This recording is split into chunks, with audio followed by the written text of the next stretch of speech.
Buenos días, qué gusto verles y poder saludarles en esta mañana. Se ve hermosa la iglesia hoy. Que el Señor les bendiga y gracias por acompañarnos y creemos y queremos que más allá de la comunión y de la compañía y de vernos las caras, sea realmente el Espíritu Santo que les ministre a cada uno de ustedes hoy día y toda la semana. Cuesta a veces y hay circunstancias contrarias para aquello, pero el Señor siempre se las arregla para de una u otra manera mostrarnos su amor y su misericordia. Yo creo que la mayoría de nosotros podemos dar testimonio de eso, de los que estamos acá, y si en esta semana de alguna forma ha estado carente de aquello, bueno, espero que sea este el momento, esta la instancia, hoy, en que el Señor le pueda ministrar. Para mí es un honor, un privilegio el estar frente a ustedes, es una tremenda bendición, pero mi señora es testigo de cómo se me revuelve todo, a pesar de que no es poco tiempo aquí y en otros lugares donde he servido, en el que he tenido el honor de hacer esto que estoy haciendo acá, pero es una sensación muy particular, Así que el Señor nos bendiga en esta mañana. Muchas veces nosotros admiramos a grandes profesionales, a grandes maestros de distintos ámbitos, a grandes atletas, a tremendos artistas, a grandes empresarios, y decimos de alguna forma, y esperando que no sea envidia, sino que sea un sano anhelo, hoy me gustaría tener eso, me gustaría hacer eso, o hacer aquello, y nos quedamos en esa clase de pensamientos, pero no muchas veces reparamos en el proceso, en lo que a esa persona le costó ser o hacer aquello que hoy día es, en el tiempo, en la inversión, en el empeño que le puso, en fin, a veces son años de privación, en fin. Yo creo que cada uno de nosotros se puede imaginar lo que implica tal vez llegar a ser muy bueno en algo o tener éxito en alguna cosa. A propósito, lo mismo me llamó la atención porque estaba pensando en todas estas cosas cuando hace un par de días atrás vi un posteo de una hermana en una red social que decía algo así, y me hizo mucho sentido. Dice, el campeón alguna vez fue novato, el emprendedor alguna vez fue un empleado, el maestro alguna vez fue estudiante, el chef alguna vez lavó los platos, ese gran negocio alguna vez fue simplemente una idea, el sabio al principio fue ignorante. Somos procesos. Somos procesos. Y me parece justamente muy atingente para poder comenzar a hablarles hoy día lo que les queremos entregar como vástago a la iglesia. Como iglesia nosotros estamos en un proceso. Como comunidad nosotros estamos en un proceso. Estamos en un camino. El camino lo inició Cristo en nosotros. El camino es Jesús. Y el fin de ese camino también es Jesús. Y dicho así puede sonar muy general. Pero también como vástago, como iglesia de Cristo, de alguna manera para ayudarnos a poner foco en esto, es que justamente se definió el propósito o la misión, que como lo decía nuestro hermano Osvaldo, es ser y hacer discípulos de Jesucristo para la gloria de Dios. Ya entonces este camino para nosotros comienza a tener algo un poco más claro. Vale decir, en mi caminar en Cristo, en este inicio que Cristo me dio y el Espíritu Santo me impulsó y es en este fin que quiero conseguir que es Cristo, me voy a empeñar, voy a trabajar en ser discípulo. Ser discípulo, no discípulo del hermano Chado, del hermano Reed, que Dios bendiga a esas tremendas familias, no discípulos del hermano Alan o del hermano Osvaldo o de algún pastor grande que nosotros sigamos en las redes sociales, sino que ser discípulos de Cristo, de Jesucristo, y al mismo tiempo hacer discípulos, proclamar, extender este mensaje, extender esto que el Señor a cada uno de nosotros nos ha entregado. Y el hermano Osvaldo nuevamente la semana pasada nos recordaba a propósito, ¿no es cierto?, de la resurrección, que justamente Jesucristo comisionó a sus discípulos precisamente con estas palabras. Les dijo, por tanto, vayan y hagan discípulos a todas las naciones, bautizándolos en el nombre del Padre y del Hijo y del Espíritu Santo, enseñándole que guarden todas las cosas que les he mandado, y he aquí yo estoy con vosotros todos los días hasta el fin del mundo. Amén. El Señor estará contigo, hermano y hermana, en tanto en tu corazón hayas plantado el propósito de ser y hacer discípulos de Jesucristo para la gloria de Dios. Esa es su promesa. Eso es lo que también a nosotros nos debe animar, nos debe alentar. Este camino no será fácil muchas veces y desde que nació la iglesia testimonio hay de aquellos, pero sí la certeza que en cada uno de nosotros hemos de tener es de que Jesucristo nos acompaña en este bendito y glorioso camino. Lo mandó precisamente siendo discípulos. Y para avanzar en este propósito, como decía nuestro hermano Osvaldo recién, esto de ser y hacer discípulos es que también para este tiempo se ha definido, ¿no es cierto?, una visión que es que juntos, unidos en Cristo, avanzamos. No hay otra forma de hacerlo más que unidos en Cristo avanzar. Entonces, para ser y hacer discípulos de Cristo para la gloria de Dios, como iglesia tenemos que avanzar unidos. De eso se trata en este mensaje de esta mañana. Unidos en Cristo avanzamos. Y lo vamos a dividir en dos partes, como bien lo dijo el hermano Osvaldo. La primera esta, la siguiente la semana que viene, si Dios así lo permite. Y vamos entonces a empezar con unidos en Cristo. Como a mí me bendice mucho cómo de alguna manera el Espíritu Santo se las va arreglando para darle sentido a la jornada. Con nuestros hermanos no nos pusimos de acuerdo en mucho, yo por lo menos en ningún detalle respecto de el tema que íbamos a tocar.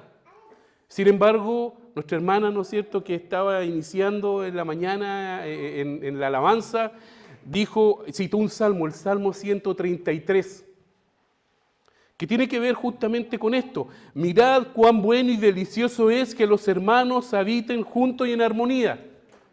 ¿Quién le dijo a la hermana que empezara con esa reflexión? Alabado sea el Señor. Luego nuestro hermano que nos ministró, ¿no es cierto?, a través, ¿no es cierto?, de la Santa Cena, toma justamente ese pasaje donde los apóstoles y la iglesia estaba unida. Se reunían diariamente, alababan al Señor juntos, comían juntos, permanecían y se extendían, ¿no es cierto?, en esto de avanzar en el reino de Dios, unidos. ¿Quién le puso eso al hermano en el corazón? Gracias al Señor por su Espíritu Santo. Abrámonos, amados, dispongámonos a que sea el Señor que nos vaya hablando. Y le aseguro que este camino que pudiera ser y que es tremendamente complejo, va a ser mucho más llevadero. Y al contrario, nos vamos a dar cuenta que es un gozo, que es un gozo. El Señor Jesucristo dijo, pongan sobre mí sus cargas. Lleven mi yugo, mi carga es ligera y fácil, mi yugo. Confíen en el Señor en este proceso.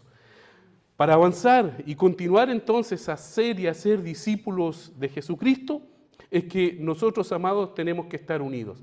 El Salmo 133, citado por David, justamente nos puede comenzar a dar testimonio de que esto de la unidad de la iglesia, la unidad del cuerpo de Cristo no es algo accidental que se menciona en las Escrituras, sino que pasa por toda la Biblia. El Salmo 133, como les decía, dice cuán bueno y delicioso es que los hermanos habiten juntos y en armonía. Los músicos sobre todo pueden darnos testimonio a nosotros de lo que implica algo que es armónico y algo que no es armónico. Nuestros hermanos tocando en este lugar, habiendo ensayado y poniéndose de acuerdo y haciendo uso de alguna pericia técnica, suenan en armonía, incluso sus voces. Pero que duele cuando hay alguien que desafina, que duele que cuando hay alguien que parte va a otro lado, que En fin, ahí se produce una desarmonía y no suena bien en armonía. Y eso es lo que el Señor nos dice a cada uno de nosotros, porque agrega y termina diciendo el Salmo 133, porque allí envía Jehová bendición y vida eterna. Nuestro Señor Jesucristo oró. Puede haber orado de muchas maneras, sobre todo cuando estaba a punto de ir a la cruz. Él tenía muy claro todo lo que le iba a suceder. Y oró en algunos aspectos, y uno de los aspectos más importantes de la oración es: yo oro, Padre, para que sean uno, como tú y yo somos uno, y para que esa unidad muestre y haga ver que tú estás, que tú eres, que tú salvas. Que sea la unidad el faro que alumbre y muestre a todos los demás que tú estás en medio. Estoy parafraseando, que tú estás en medio de este grupo que es particular, de este grupo que es especial, porque somos muy heterogéneos, somos muy diversos, tenemos distintos trasfondos, pero hay algo que nos une y eso es el Señor. Y es precisamente lo que el apóstol Pablo hace referencia en Efesios capítulo 4, versículo 1 en adelante. Dice así, y este es el texto central en el cual vamos a basar esta reflexión en esta mañana. Dice: yo pues, preso en el Señor, Efesios capítulo 4, versículo 1 en adelante, carta a los Efesios. Nuevo Testamento, si gusta lo pueden buscar o lo puede escuchar. Voy a leer la versión Reina Valera 1960, puede ser un poco distinta a lo que tal vez usted esté leyendo, pero el espíritu es el mismo y el mensaje es el mismo, la unidad. Dice: yo pues, preso en el Señor, os ruego que andéis como es digno de la vocación con la que fuisteis llamados, con toda humildad y mansedumbre, soportándoos con paciencia los unos a los otros en amor, solícitos en guardar la unidad del Espíritu en el vínculo de la paz. Un cuerpo, un espíritu, como fuisteis también llamado a una misma esperanza de vuestra vocación. Un Señor, una fe, un bautismo, un Dios y Padre de todos, el cual es sobre todos y por todos y en todos. Pero a cada uno de nosotros fue dada la gracia, conforme a la medida del don de Cristo. Por lo cual dice: subiendo a lo alto llevó cautiva la cautividad y dio dones a los hombres. Y eso de que subió, ¿qué es sino que también había descendido primero las partes más bajas de la tierra? Y el que descendió es el mismo que también subió por encima de todos los cielos para llenarlo todo. Él mismo constituyó a unos apóstoles, a otros profetas, a otros evangelistas y a otros pastores y maestros, a fin de perfeccionar a los santos para toda la obra del ministerio, para la edificación del cuerpo de Cristo, hasta que todos lleguemos a la unidad de la fe y del conocimiento del Hijo de Dios, a un varón perfecto, a la medida de la estatura de la plenitud de Cristo, para que ya no seamos niños fluctuantes llevados por doquiera de todo viento de doctrina, por estratagema de hombres que para engañar emplean con astucia las artimañas del error, sino que, siguiendo la verdad en amor, crezcamos en todo aquel que es la cabeza, esto es, en Cristo, de quien todo cuerpo bien concertado y unido entre sí, por todas las coyunturas que se ayudan mutuamente, según la actividad propia de cada miembro, recibe su crecimiento para ir edificándose en amor. Tremendo texto, y del cual seguramente podríamos estar hablando mucho tiempo de diversas maneras, pero lo central y a lo que nos vamos a referir, y también vemos que es lo principal en este texto y que es en lo cual nuestros hermanos también se inspiraron para definir esto de junto en Cristo avanzamos, son dos palabras: unidad y crecimiento. La unidad, amados, es indispensable para el crecimiento de la iglesia. Y ese crecimiento, a su vez, fortalece la unidad. Van unidos estos dos elementos. Unidos avanzamos en Cristo. Y esa unidad, amados en Cristo, es la que cada uno de nosotros a la que debe propender, en la que debe cuidar. Si bien es cierto, esto es principalmente orientado a la iglesia, yo creo que también esto que vamos a ir escuchando nos puede ayudar en todas y cada una de nuestras relaciones que cada uno de nosotros pueda tener. Cuidar la unidad.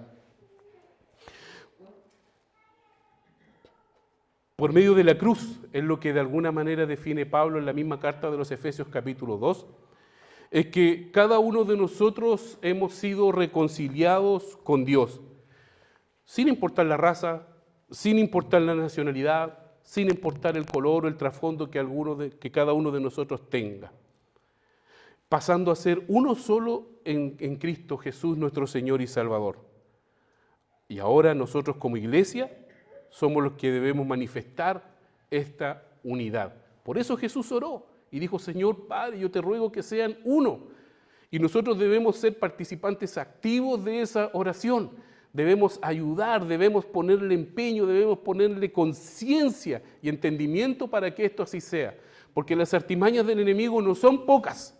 Las manifestaciones de nuestra naturaleza caída tampoco lo son. Y van a propender a dividir, van a de alguna manera empujar a quebrar, a separar. Esto de dividir, si lo dividimos venceremos, no es algo casual. No es algo casual, es una frase histórica, pero que tiene mucho sentido. De hecho, si usted lo piensa cuando ve estos canales de Discovery y estos canales de naturaleza, precisamente las estrategias de los lobos, de los leones y de los animales que son de presa, precisamente es, habiendo identificado una presa, apartarla de la manada. Trabajan para apartarla de la manada porque saben que apartados, porque saben que divididos, tienen muchas más posibilidades en el fondo de lograr su cometido. Y esto es justamente, la misma palabra dice que lo que está creado, lo que está hecho, lo que nosotros podemos ver, da testimonio de lo que no vemos, da testimonio del Creador. Y también eso nos puede ayudar a entender algunas realidades espirituales de lo que muchas veces sucede cuando nos comenzamos a apartar, cuando nos comenzamos a dividir, cuando nos comenzamos a quebrar, es precisamente, digamos, estamos siendo presas o potenciales presas de aquel que busca hurtar, matar y destruir. Dice la palabra, el enemigo anda como león rugiente buscando a quien devorar. Y puede sonar tremendamente grave, tremendamente dramático, porque lo es. Porque si se gastó tinta, porque si el Espíritu Santo de alguna manera operó para que eso quedara así establecido, es porque nosotros como creyentes, como iglesia, como hijos de Dios debemos estar conscientes de eso. Entonces, estando conscientes de eso, es que debemos ir en lo contrario, ayudados por el Señor, ayudados por el Espíritu Santo. Entonces, por eso que Pablo dice y nos invita en Efesios,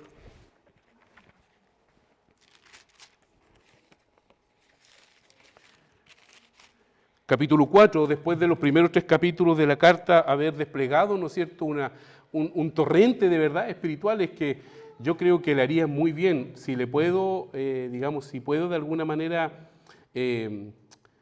aconsejarlo durante la semana, lea los primeros 3 capítulos de Efesios y se va a dar cuenta cuánto el Señor tiene para usted como iglesia, como parte del cuerpo de Cristo. Yo creo que lo puede animar tremendamente. Efesios capítulo 1 al capítulo 3 entonces despliega todas estas verdades doctrinales afirmando el corazón de la iglesia, de sus oyentes, del pueblo, de los hijos de Dios, para luego a partir del capítulo 4 pasar al aspecto práctico de esto, a la traducción, digamos, del día a día, del vivir. Dice: yo pues preso en el Señor os ruego que andéis como es digno de la vocación con que fuisteis llamados. Vale decir, sean consecuentes. Ustedes dicen ser hijos e hijas de Dios, actúen de eso. Eso se requiere, anden como es digno de su llamado. Caminen, digamos, y que su día a día, que su lenguaje, que sus actitudes, que las cosas que ustedes hagan manifiesten de que son hijos e hijas de Dios. Anden como es digno de la vocación con que fuisteis llamados. Y agrega en el versículo 2, con toda humildad y mansedumbre, soportando con paciencia los unos a los otros en amor, solícitos en guardar la unidad del Espíritu y el vínculo de la paz, diciéndonos de alguna manera que esta unidad se debe preservar, diciéndonos que esta unidad se debe cuidar. ¿Cómo? Precisamente a través de virtudes que cada uno de nosotros debe ir cultivando a la luz de la palabra y con la asistencia del Espíritu Santo. No hay otra manera. Esto, amados, no es un club social que se pueda sostener con cierto tipo de estatutos o con cierto tipo de reglas, donde se reúne un tipo, digamos, muy uniforme de personas con los mismos tipos de criterios, con los mismos tipos de pensamientos, con un muy parecido trasfondo de alguna forma. No. Si nosotros nos comenzamos a mirar, si como nosotros comenzamos a voltearnos, nos vamos a encontrar que tenemos distintos, nuestros trasfondos son muy diferentes, somos muy heterogéneos, tanto desde el tipo cultural, desde el tipo social, incluso tenemos de distintos países, de distintas nacionalidades, de distintos trasfondos también formativos o académicos, somos muy distintos. Entonces, no nos puede unir simplemente el hecho de que pueda unir a cualquier club o a cualquier agrupación, sino que tiene que ser a través de virtudes que son también producto de la acción del Espíritu Santo en cada uno de nosotros. ¿Cómo vamos a cuidar la unidad? Dice primero Pablo, con toda humildad. Y ya partimos. Con toda humildad. Virtud que consiste en el conocimiento de las propias limitaciones y debilidades y obrar de acuerdo a este conocimiento. ¿Quién soy? Ninguno tenga más apreciación de sí mismo que la que debe tener, dice el apóstol. Que esta apreciación, que este criterio que uno tenga de sí mismo sea algo aterrizado, sea algo concreto. Lo primero que en cada uno debe surgir entonces, amados, amadas, es la humildad. También se puede definir, dice, como la baja estima de nosotros mismos, basado principalmente en la conciencia de nuestra posición y condición delante de Dios. Porque si nos comenzamos a comparar con el vecino, con la vecina, con el familiar, con el hermano, en fin, claro que podemos encontrar diferencias que nos pueda llevar a hinchar el pecho, ¿no es cierto? A poner cierta imagen, aquí te las traigo, Peter, en fin. Pero muy distinto es cuando cada uno de nosotros comienza a mirar su corazón, su propia posición delante de aquel que vive y reina para siempre. Cuando comenzamos a mirar nuestra posición y nuestro corazón y cuánta gracia es necesaria derramada sobre cada uno de nosotros frente a la cruz de Cristo. Cambia la perspectiva. Y esa es la perspectiva, amados, que a cada uno de nosotros es la que debe primar para que nosotros comencemos a manifestar humildad, una humildad no fingida, sino que una humildad que sale de la conciencia y del trato del Espíritu Santo, básicamente entendiendo de quiénes somos delante del Señor, hijos, amén, redimidos, coherederos con Cristo, aleluya, estamos sentados en los lugares celestiales, gloria a Dios, creados a la imagen y semejanza de Dios, alabado sea el Señor, pero también pecadores, también caídos, también débiles, y sobre todo necesitados del perdón y de la misericordia y de la gracia de Dios. ¿Cómo no caer de rodillas? ¿Cómo no tener expresiones como la que el Pablo dice, yo soy el primero de los pecadores?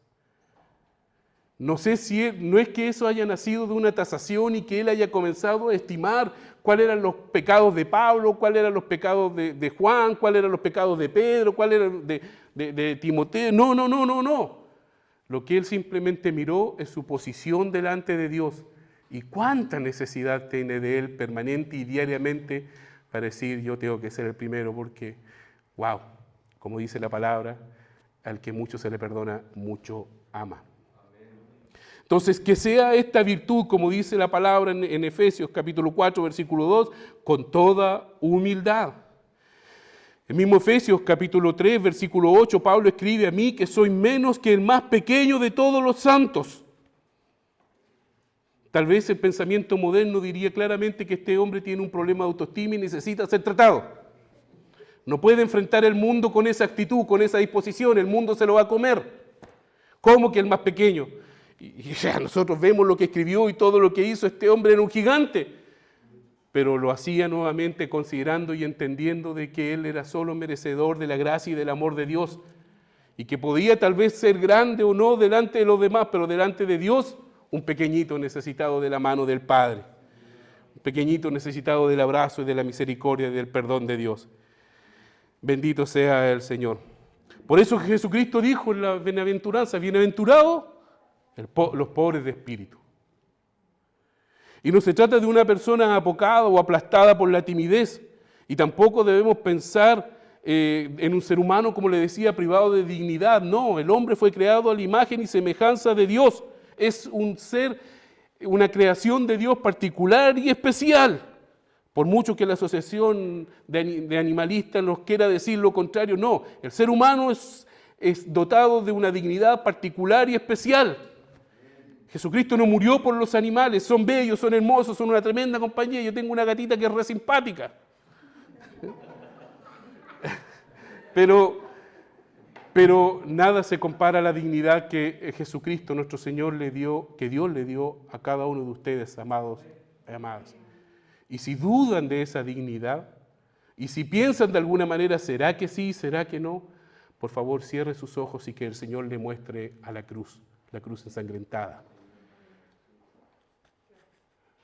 donde nuestro Señor y Salvador entregó su vida, su sangre, donde dijo: consumado es, pensando en ti, pensando en mí, pensando en llevar esta gran cosecha delante del Padre para ir luego con alegría, con gozo, como dice también la palabra. Bienaventurados los pobres de espíritu, dice el Señor. Entonces, cultivemos esta virtud de la humildad.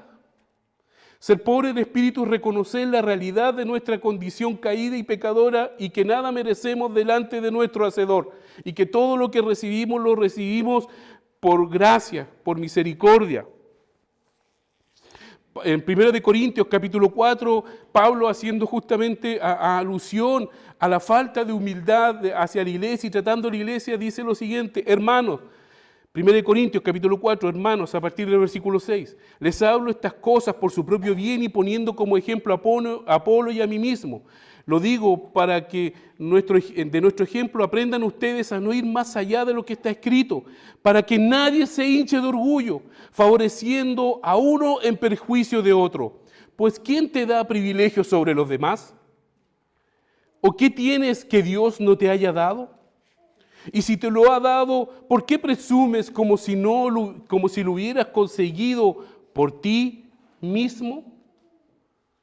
Hablándole a la iglesia, precisamente porque habían divisiones, porque habían orgullos, porque uno decía: no, mira, es que yo soy de Pablo, yo soy de Apolo, no, mira, es que el hermano Chad, no, es que el hermano Riz, no, es que el hermano Aro, y yo hago estudios con él y voy a su casa, y nosotros somos, en fin. No, amados, no, amadas, con humildad. ¿Y qué tienes que Dios no te haya dado? Y si Él lo ha dado, ¿por qué presumes si lo hubieras conseguido por ti mismo? Gracias al Señor por lo que te da. Gracias al Señor por esa profesión que tienes, por esa empresa que estás desarrollando, por ese talento que el Señor ha puesto en tus manos, por esos recursos de los cuales dispones. Gracias. Todo ha sido dado por el Señor. Entonces bendice y alaba al Señor y avanza con humildad. La virtud de la humildad es fundamental para preservar la unidad de la iglesia. Más aún, si nosotros, amados en Cristo, rastreamos el origen de la mayoría de los conflictos de interacción que hay en la iglesia o fuera de la iglesia, nos vamos a encontrar con un germen cancerígeno que es el orgullo. Generalmente detrás de todos los conflictos, finalmente, y cuando comenzamos a despejar cada una de las circunstancias, lo que prima es el orgullo, la falta de humildad. Así que ayúdenos el Señor a ser humildes. Ayúdenos el Señor a entender no quién somos delante del hermano, de la hermana, del ministro o del anciano, en fin, o de quien esté a mi lado, si es más grande, si es más chico, si tiene más, si tiene menos, si es mejor, pero no. Nuestra posición, la que debe primar en cada uno de nosotros, es cuál es mi posición delante del Señor. Y cuánto le tengo que agradecer, y cuánta gracia y cuánto me ha perdonado. A mí me ha perdonado mucho y lo sigue haciendo, porque me mando cada condoro. Muchas veces a la vista del mundo no es tan evidente, pero sí sé que el Señor lo sabe todo, sí sé que el Señor lo ve todo. Entonces, cuando me acuerdo de eso, tenga el Señor de mí misericordia y de cada uno de nosotros. Entonces no hay otra cosa que pueda surgir en ninguno de nosotros que no sea la humildad. La humildad es necesaria y fundamental para preservar la unidad. Trabajemos afanosamente en la humildad. La humildad entonces es la consecuencia de ser conscientes de quienes somos sin la gracia de Dios. Y luego no solamente nos dice con toda humildad, sino que con toda mansedumbre. Hemos escuchado, amados, que Jesús dijo: aprendan de mí, que soy manso y humilde de corazón, y hallarán descanso para vuestras almas. ¿Cuánto de la impaciencia, cuánto de la inquietud, cuánto de lo que muchas veces nos mueve y no nos deja estar tranquilos, justamente viene de lo contrario de la humildad, de lo contrario de la mansedumbre? Y nos cuesta pensar en mansedumbre porque generalmente se asocia con debilidad de carácter, con que es una persona apocada, con una persona, digamos, de muy baja autoestima. ¿Pero alguien podría decir eso de Jesucristo? ¿Y no fue Él el que dijo: aprendan de mí que soy manso y humilde de corazón? Por eso Pablo dice: sean humildes, con toda humildad y mansedumbre. ¿Qué es lo que puede primar en cada una de nuestras relaciones justamente para que predomine la unidad? Y también y mucho más la unidad en la iglesia, con toda humildad y mansedumbre. Que la humildad entonces es básicamente poder bajo control. Esa es la mansedumbre, poder bajo control. Nadie puede negar, ¿no es cierto?, que en un caballo, que es un gran animal de grande poder, de grande fuerza, lo que hay bajo toda esa cantidad de cientos de kilos de músculo y de hueso es puro power. Pero ¿cómo es controlado? ¿Cómo se controla, no es cierto?, si no a través de rienda? Sea entonces que en cada uno de nuestros espíritus exista esta rienda que permita que este poder, que esto que muchas veces se nos quiere desbocar, que esto que se nos quiere arrancar, esto que a veces avanza y deja la embarrada por donde pasamos, sea retenido justamente y que cada uno de nosotros permanezca manso como nuestro Señor, que dijo: aprendan de mí que soy manso y humilde de corazón. Donald Carson, que es un autor cristiano, describe de la siguiente manera la mansedumbre. La mansedumbre es el deseo controlado de hacer que los intereses de los demás pasen básicamente por delante de los nuestros. El mismo Gálatas capítulo 5, versículo 22, describe la mansedumbre como un fruto del Espíritu. No lo busque de suyo propio, no lo busque por con su propia iniciativa. Esto, amados, amadas, es fruto del Espíritu. Deje que el Espíritu le trate, deje que el Espíritu le hable, deje y someta estas cosas al Espíritu, sobre todo cuando se sienta enojado, enojada y dispuesto a dejar la escoba delante de usted porque algo le hicieron. Deje que el Espíritu Santo lo trate, deje que sea el Espíritu Santo el que domine. Muchas veces nosotros vemos a una persona que se enoja, que explota y decimos: no, este es fuerte de carácter, esta persona, esta mujer es fuerte de carácter. Pero esta persona que explota fácilmente es todo lo contrario.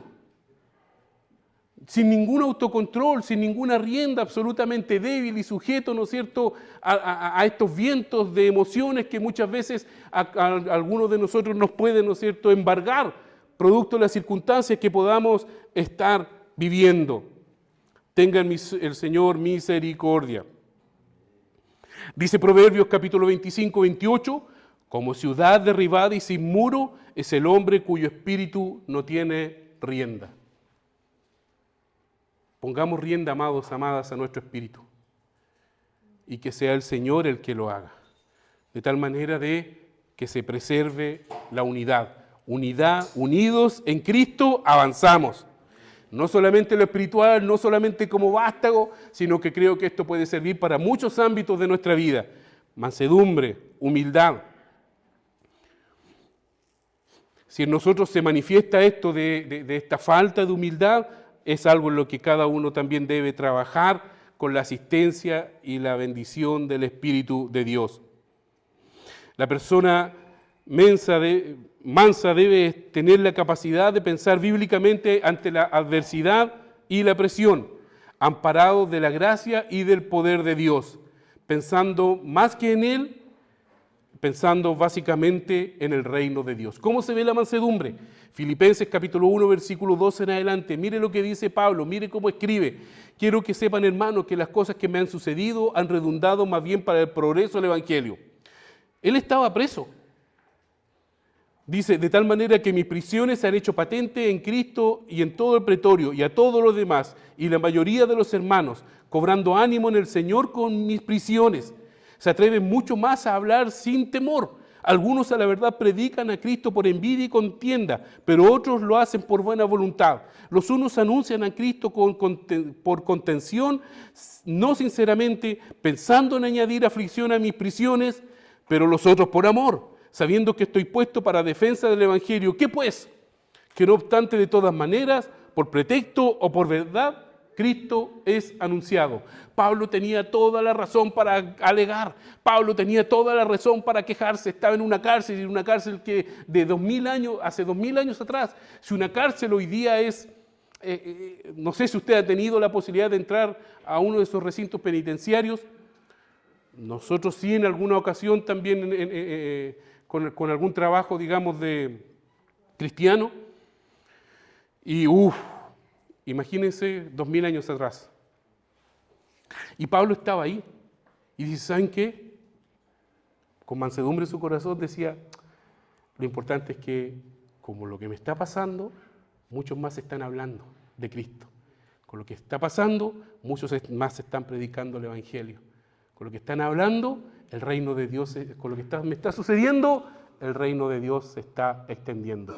Así se ve un corazón manso.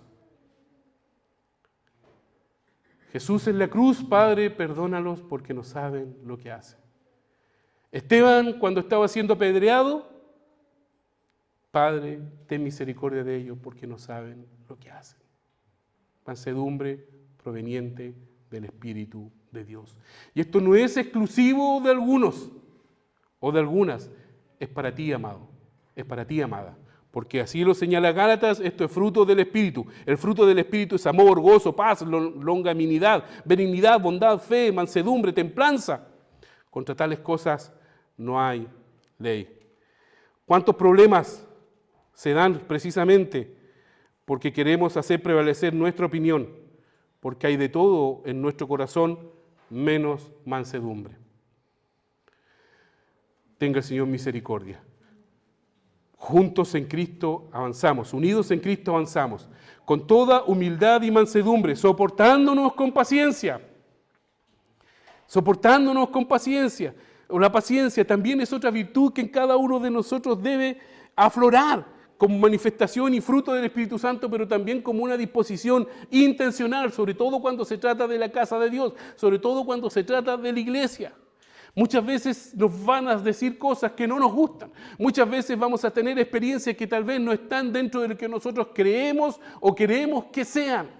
Pero precisamente es ahí cuando el Señor nos pide y nos exhorta a que cada uno de nosotros, por mantener la unidad, también seamos pacientes. También seamos pacientes. tolerando el mal sin alterarnos, con paciencia, soportándoos los unos a los otros. Ese soportando es justamente el restringir esta intención de devolver golpe por golpe, ojo por ojo, diente por diente. El que me la hice, me la paga. Pero no es eso lo que quiere el Señor, amados, amadas. Hablando justamente de la unidad. No paguéis mal a nadie, mal por mal. Dice el Señor en Romanos capítulo 12, versículo 17. No paguéis a nadie mal por mal, procurad lo bueno delante de todos los hombres. Si es posible, en cuanto dependa de vosotros, estad en paz con todos los hombres. No os venguéis vosotros mismos, amados míos, sino dejad lugar a la ira de Dios. Muchas veces nosotros buscamos la venganza, buscamos la retribución, buscamos pagar mal por mal, nos las ingeniamos. Empleamos recursos, tiempo en idear cómo vamos a pasar la boleta por lo que nos hicieron, y Dios mirando. Y dice la palabra del Señor: dejen lugar a la ira de Dios, porque escrito está: mía es la venganza, yo pagaré, dice el Señor. Cedámosles ese lugar al Señor. Dejemos que Él haga. Él es justo. Así que si tu enemigo tuviera hambre, esta es la mía, ahora sí. No, dice, dale de comer. Si tuviere sed, dale de beber. Pues haciendo esto, ascuas de fuego amontonará sobre su cabeza. No sea vencido de lo malo, sino que vence el bien con el mal. Bendito sea el Señor. Son virtudes a las cuales nosotros, a partir del versículo 3, nos dice que estemos solícitos, que estemos dispuestos a buscarlas, a cultivarlas, a trabajarlas para preservar la unidad, porque amados en Cristo, juntos a Cristo, unidos a Cristo, avanzamos, siendo diligentes con lo que el Señor tiene, con lo que el Señor en esta mañana nos está pidiendo. Ahora, esto de la unidad no se trata simplemente de ecumenismo, no se trata de que simplemente tengamos uniones de alguna manera a través de diferentes grupos, indistinto de lo que crean, indistinto de lo que declaren o de lo que hagan, no. Se trata de una unidad orgánica, se trata de una unidad espiritual, no mecánica ni emocional. Se trata de una unidad que se fundamenta en verdades eternas que los creyentes compartimos. Efesios capítulo 4, versículo 4 en adelante. Un cuerpo, un espíritu. Un cuerpo, justamente hablando del cuerpo de Cristo. Y si quiere entender un poco más de esto, vea su propio cuerpo. Su cuerpo no es que su mano ande por un lado y su pie por otro, y su ojo de un lado y el oído por otro lado y el corazón por aquí o por allá. Y si algo así sucede es porque está grave la cosa. No, unido, en consonancia, en trabajo en equipo. Primera de Corintios, capítulo 12, léalo, búsquelo para referirse un poco más a esto del cuerpo. Un cuerpo, porque nuestra heterogeneidad y nuestra diversidad, que es muy variada,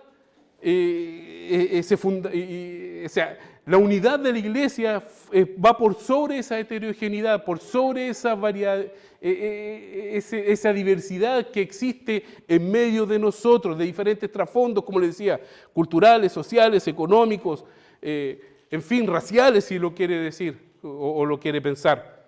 Pero los fundamentos y las verdades eternas son mayores, son muy superiores a cualquiera de estas otras diferencias. Y eso es lo que hace especial a la iglesia. Eso es lo que hace especial a esto que hemos sido llamados. Dice, ¿cuáles son estas verdades? Un cuerpo, el cuerpo de Cristo. Primera de Corintios, capítulo 12. Un espíritu, con mayúscula, hablando del Espíritu Santo. Ese que nos habla, ese que nos trata, ese que de alguna manera nos guía, ese que nos llamó, ese que nos convenció de pecado, ese que nos hizo pensar, ¿no es cierto?, en bautizarnos. El Espíritu Santo de Dios. Como fuisteis también llamados a una misma esperanza de vuestra vocación, un Señor.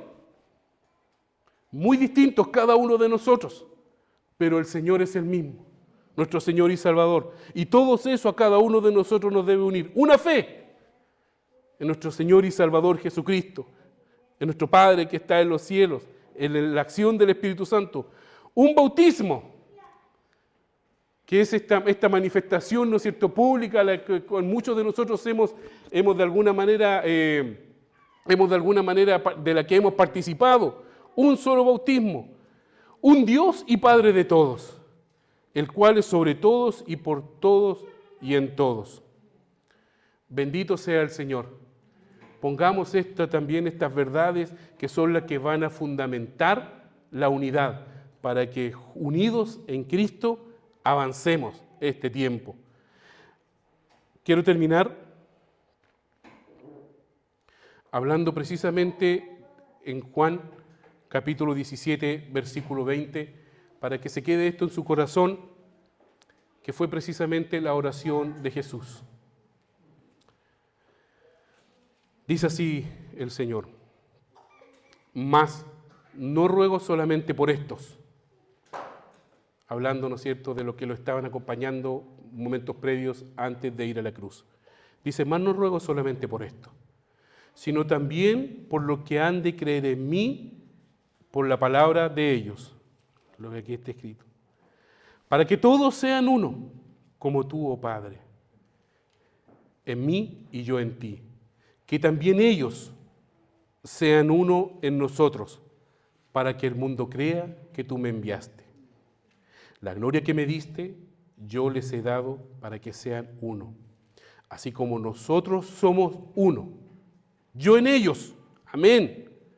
Tú en mí, gloria a Dios, para que sean perfectos en unidad, para que el mundo conozca que tú me enviaste y que lo has amado a ellos como también me has amado.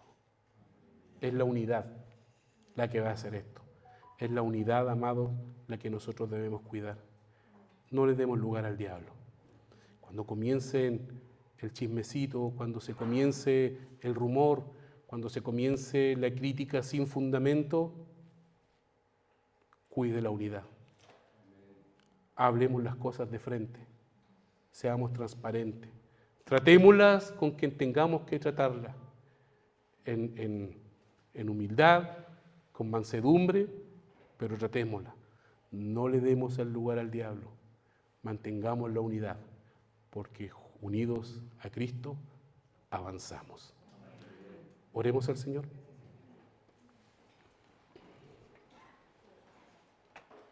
Señor,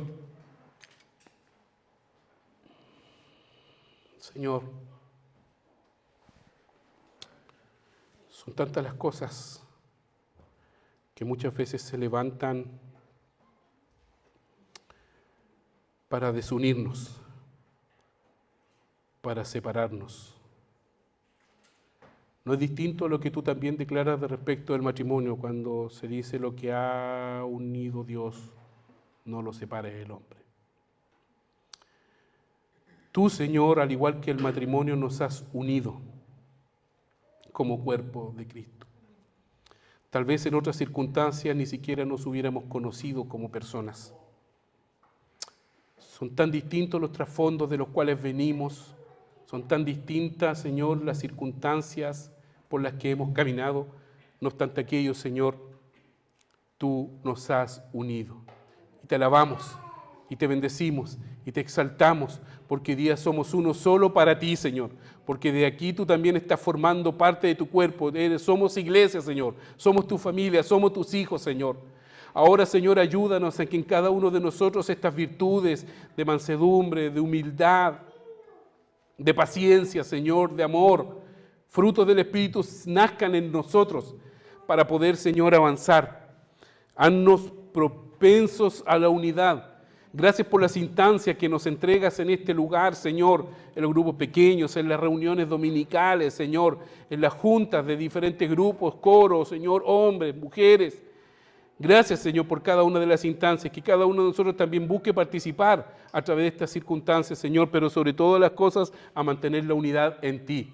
Amén. Señor, manténnos afiatados y a nosotros atentos a cuando, Señor, alguna cosa se levante, Señor, en contra de la unidad que tú quieres para tus hijos, así como oímos y leímos que tú oraste, Señor.